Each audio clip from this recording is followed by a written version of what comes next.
antara logam magnesium kita masukkan ke dalam larutan asam klorida, apa yang akan terjadi bisa kalian lihat. Oke, kelihatan? Ya, akan menghasilkan apa ini? Dia bergelembung. Begitu ya. Nah, ini disebut dengan proses reaksi kimia antara logam magnesium dengan asam klorida. Bisa dilihat ya. Semua memperhatikan. Oke.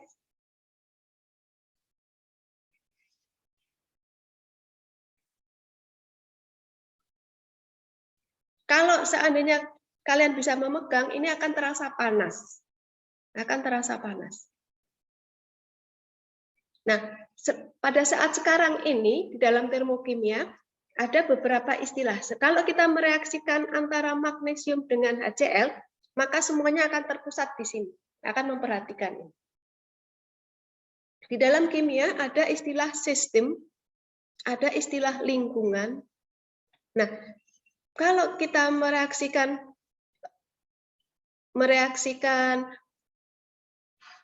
antara magnesium dengan HCl, maka yang menjadi sistem adalah magnesium tadi dengan larutan HCl. Nah, lingkungannya yang mana? Lingkungan adalah yang berada di luar sistem. Udara itu adalah sistem. Jadi sistem adalah segala sesuatu yang menjadi pusat perhatian kita. Tadi pada saat kita memasukkan larutan logam magnesium ke dalam larutan HCl, maka akan perhatian kita ada pada sistem tersebut. Ulang sekali lagi, kita masukkan logam magnesium lagi.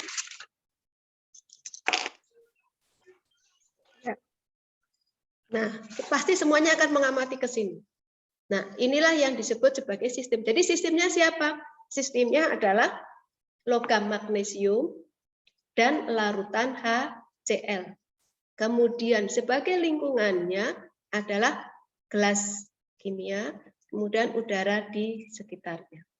Jadi ada istilah sistem, ada istilah lingkungan. Oke, ada pertanyaan dulu, silakan sebelum Ibu lanjutkan, karena ini waktunya terbatas. Kemudian, kalau tidak ada, Ibu lanjutkan lagi. Pada reaksi ini akan menghasilkan panas. Kalau kalian bisa memegang, ini rasanya ada panas. Nah, panas yang dihasilkan dari peristiwa reaksi kimia ini disebut sebagai entalpi. Ya, jadi ini disebut sebagai entalpi atau dituliskan dengan lambang H. Di dalam termokimia, ini tadi sudah dikatakan sebagai sistem, ada juga sistem itu kalau yang seperti ini, zat yang dihasilkan dia akan keluar ke udara, ke lingkungan. Maka sistem yang seperti ini disebut sebagai sistem terbuka. Nah, sistem di dalam termokimia ada 3. Ada, coba kalian lihat ini. Nah, bisa dilihat di sini mungkin. Ini ya, ada gelas kosong. Ini kalau diisi air panas. Ini ada gelas yang Ibu tutup, pakai tutup, kemudian ini ada termos. Kira-kira ada yang bisa membedakan? Kalau ini dianggap sebagai sistem, maka ini sistem apa? Ada yang bisa menjawab? Silakan Ibu tunggu. Sistemnya ini adalah sistem yang terbuka. Ini sistem yang tertutup. Kalau ini sistem yang terisolasi. Jadi ini adalah sistem terbuka, sistem tertutup, sistem terisolasi. Ibu kasih kuis sebentar. Kalau ada yang bisa menjawab, bagus sekali. Apa perbedaan antara sistem terbuka, sistem tertutup, dan isolasi? Kalau pada sistem terbuka, silakan. Ada yang bisa menjawab? Sistem terbuka, kira-kira apa? Kalau ini kita isi dengan air panas, ada berpindah tidak energinya? Ayo.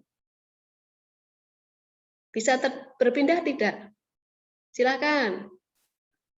Diaktifkan mic-nya, speaker-nya. Oke, ayo. Ada yang mencoba menjawab?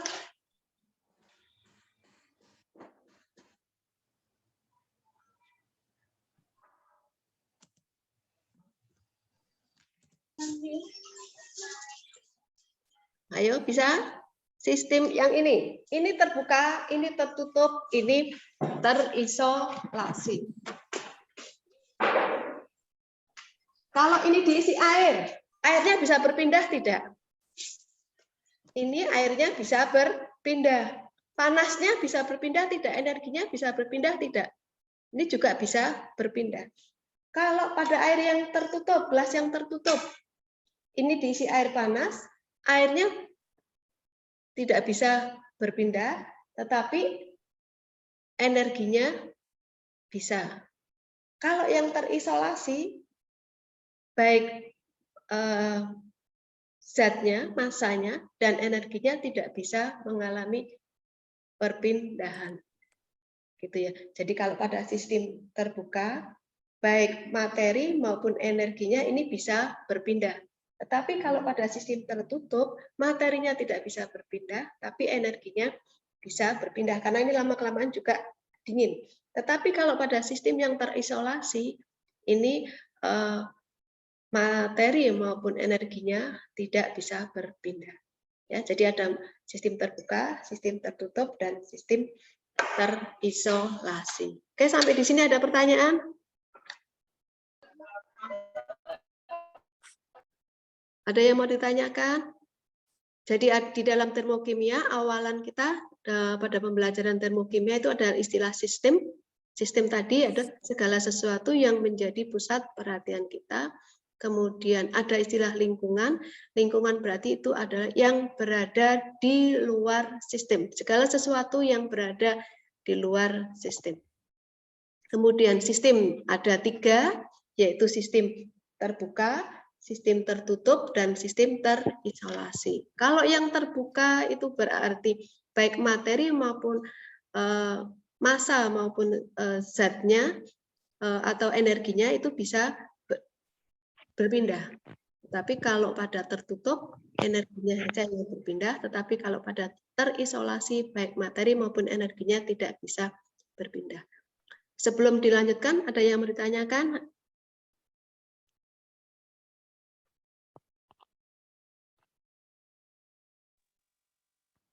Oke, ada yang bertanya? Tidak, Bu. Tidak ya. Bisa paham ya? Sudah ada sistem lingkungan terbuka, tertutup, dan isolasi. Oke, terima kasih atas tanggapannya. Kemudian di dalam termokimia, sebentar sambil nyari literasi.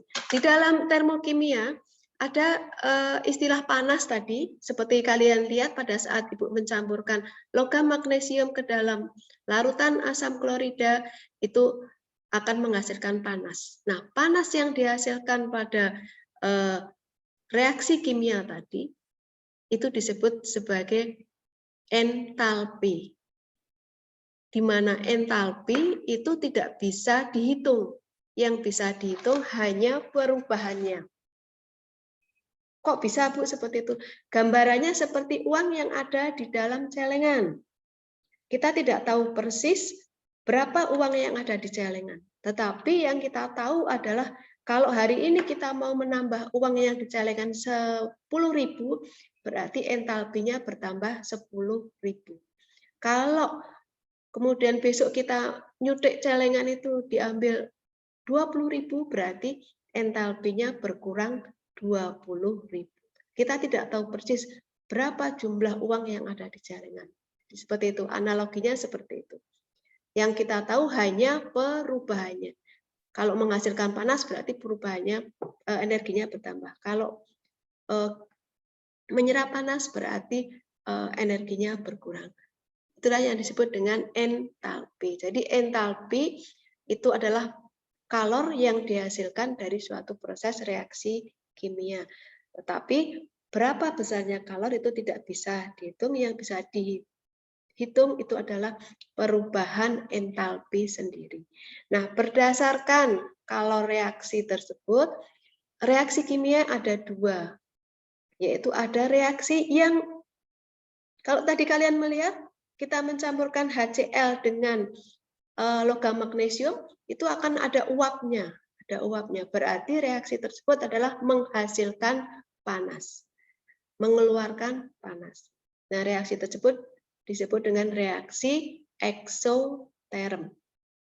Kalau kita mencampurkan ubi diberikan ragi, ditambahi ragi, maka di dalam sistem itu pasti ada panas. Tape itu yang baru jadi itu akan panas. Maka itu disebut sebagai reaksi eksoterm.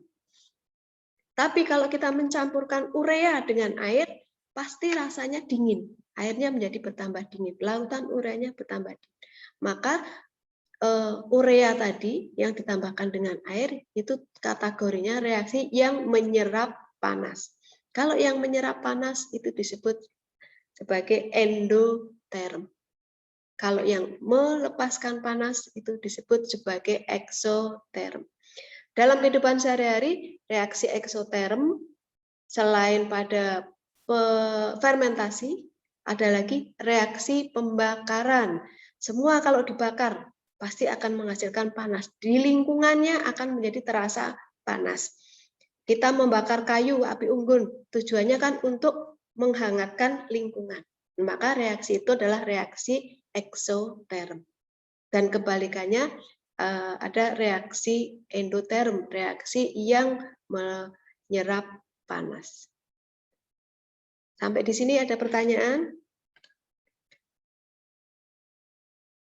Ada pertanyaan? Halo, Ibu tunggu. Sebelum di-close, karena ini durasinya hanya terbatas 15 menit.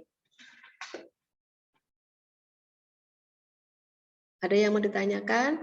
Ya. Nah, Ada, Bu. gimana? Ada?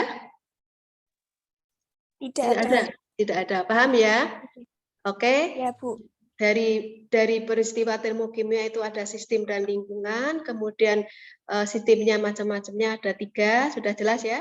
Kemudian tadi sudah dibedakan sistem terbuka, tertutup, dan isolasi. Kemudian dari sistem itu ternyata ada yang melepaskan kalor, ada juga yang menangkap kalor.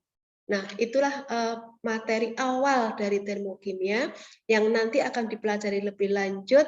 Yang jelas kalian punya gambarannya bagaimana termokimia itu seperti apa. Termokimia ya yang seperti tadi sudah Ibu demokan, yaitu kita menghitung berapa kalor yang dihasilkan pada proses kimia. Apakah reaksinya melepaskan panas atau reaksinya menangkap panas. Oke, untuk pertemuan hari ini, kalau tidak ada pertanyaan, tidak ada yang disampaikan, terima kasih. Karena ini memang durasinya terbatas, mungkin besok bisa, kalau kurang jelas, bisa ditanyakan, bisa Jabri atau di Google Classroom. Sekali lagi, Ibu kasih kesempatan untuk bertanya kalau ada yang mau ditanyakan. Kalau tidak ada, Ibu Hairi sekian dulu. Terima kasih. Assalamualaikum warahmatullahi wabarakatuh. Waalaikumsalam warahmatullahi wabarakatuh. Terima kasih atas kerjasamanya.